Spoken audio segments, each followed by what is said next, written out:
তো গাইস আকেশ ভাই আর আমি এখন সিজ রান খেলে এসে আমি একটা ভাবতেছিলাম আকেশ ভাই চলো অফলাইনে আমি ভাবতেছিলাম কি একটা ভিডিও বানাতে তাতে দেখি এদিকে একটা রাইস্টার কোন রাইস্টার আমার রিকোয়েস্ট পাঠাচ্ছে তো রাইস্টার এখানে যে কি বলো আপনারা নিজে শুনুন। বিদেন বট প্লেয়ার মোর সাথে খেলে নেবে কোন হবে আমাদের খেলাই এ নুবড়ে বট কাস্টম মোর সাথে খেলাবো নাকি চিরোর সাথে হারে দিম না ভাই এখন আমি কাস্টম খেলবো না, পরে খেলবো। ভাগ নুবড়িয়া ওরে ভাই কি করে দিলো, একটু বেশি হয়ে গেল না? দাঁড়ান গাইস ওকে আরেকবার রিকোয়েস্ট ভেজা যাক।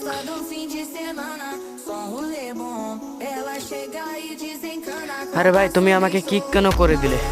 তুমি নুবড়িয়া তাই আমি কি করেছি কাস্টম খেলবি তোমার এতই কাস্টম খেলার শখ, তা চলো কাস্টমে গিয়ে ভরে দিই। আয় কাস্টমে আয়